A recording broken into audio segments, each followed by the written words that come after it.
Welcome to the parking lot of a random dinosaur museum in the middle of nowhere. I'm here today to finally do something I've dreamed of doing in my life, which is drive a Porsche. This is a 2001 Porsche Boxster in manual. And yeah, it's the poor man Porsche. Yes, it has the runny egg headlights. This is not what some people imagine. They imagine, oh, the dream Porsche is a GT3. I didn't really mind. I always wanted to try any Porsche.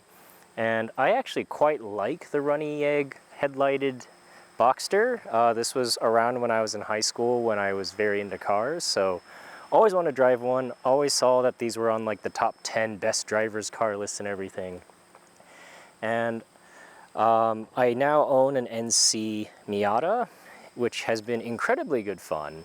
And a lot of people are like, oh, the Boxster is kind of the rich man's Miata. This is more of a proper sports car, etc., etc. And for me, I just wanted to see, is like, hey, is a Porsche really that much better than a Miata? And given this is from the same era of car, it's a very good matchup.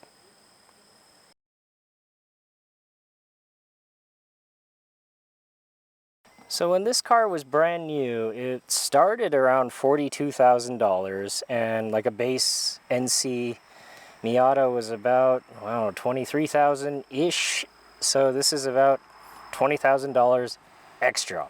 So when you get into a car that's an extra $20,000, you're expecting the interior quality to be much better, and I think it's better. Like there's a lot more soft touch than an NC, but it doesn't look like a luxury car in here. The leather on the seats is nicer, and you know, it doesn't look cheap, at least. Another thing that I keep hearing about Boxsters is, hey, if you don't fit in a Miata, get a Boxster. These are much bigger cars and taller people can fit in. Probably taller people can fit in better than the Miata, but it doesn't feel bigger in here. Measurably, it is bigger, but I don't know if it's just the seats are a bit more buckety and tight or something else going on, or maybe the roof feels low. I don't know what it is. It actually feels quite tight in here, but it's not claustrophobic or anything.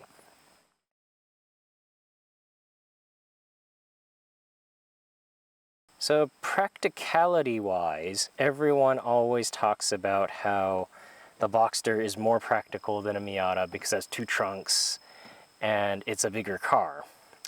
Yes, it does have two trunks, but inside here, there's a couple of cubby holes, a little slot to put your phone, and that's about it. There's no cup holders. There's not even a glove box here.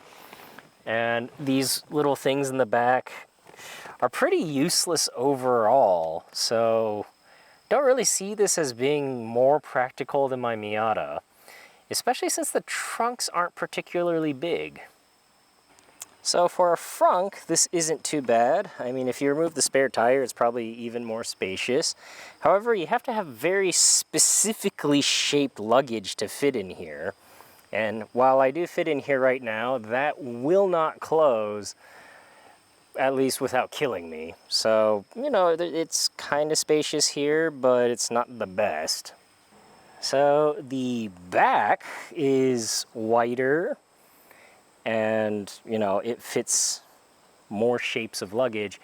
But as you can tell with my leg inside of it, it is not deep. So if you add the cargo space between the front and rear trunk, yes, it is definitely a bit more practical than a Miata, but it's not winning by such a large margin where this is why you would buy this over a Miata. But it is more practical overall in terms of total cargo capacity, but when you consider how unusable the interior storage is, I mean, it's a sports car. You're not buying it for practicality, are you?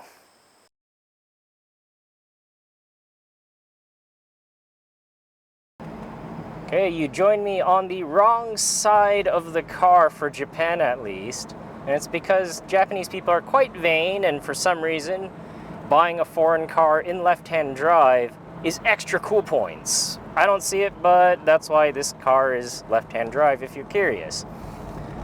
So how does this car actually drive though?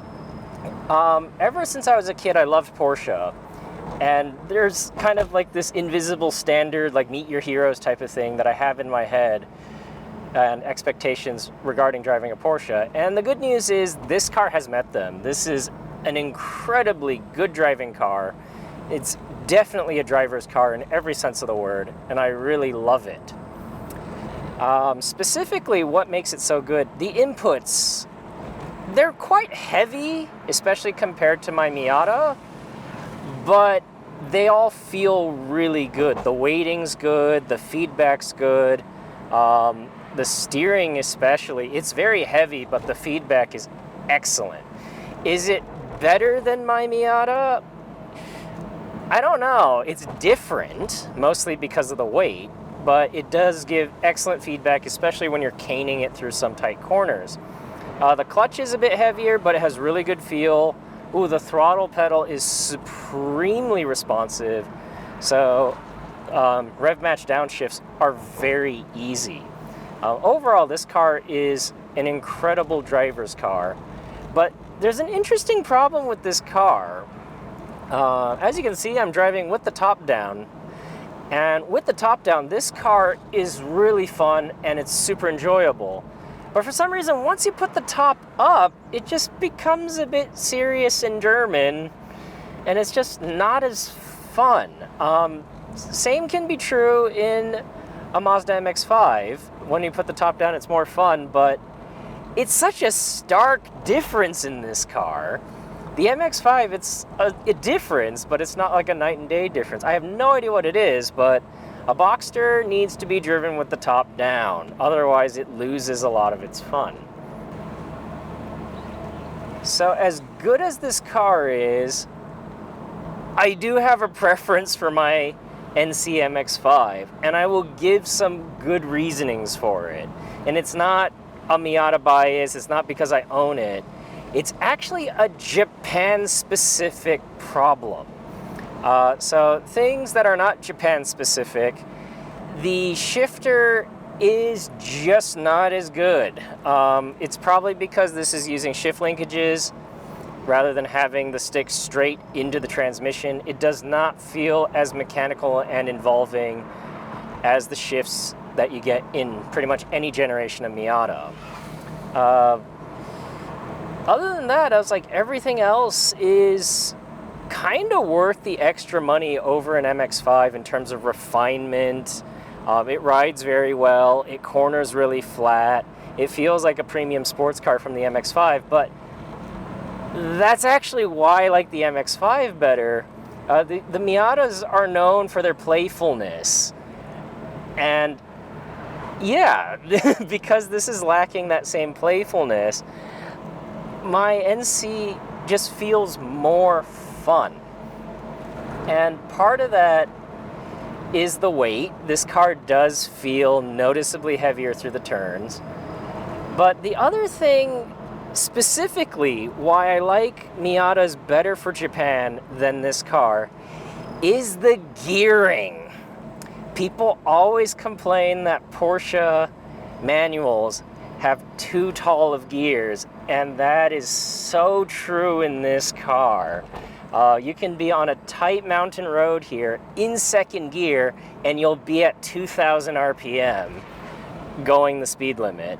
So even if you decide to break the speed limit, you're only at 2,000 RPM, and you can't really crank out any power from the engine because the gears are too tall. Like the top of first gear is basically the top of second gear in my NC, and that really kind of neuters a lot of the fun and enjoyment that you would get in the mountain roads of Japan, which is a bit of a shame because this car makes such a glorious noise when you cane it, but in order to get up to those RPMs, you have to break the speed limit, and you just have to really look around, make sure no police officers are around, and you can just rev out first gear by itself.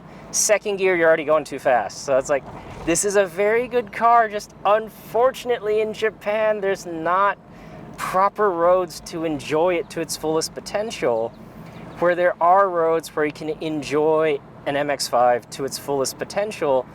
Therefore, the MX-5 is more fun in Japan. Now, if I was in the US, is this car a superior car? I can't argue that this car is actually a better car than the MX-5. Is it more fun? Probably not. Is it better? Yes. If I was in the US, would I get this car over the MX-5? Still no, just because I do not have money, and if something breaks on this car, that's the end of the day. If something breaks on the MX-5, you can still fix it. But again, I was like, I really do love this car. Just doesn't quite match the roads in Japan, which is a bit of a shame.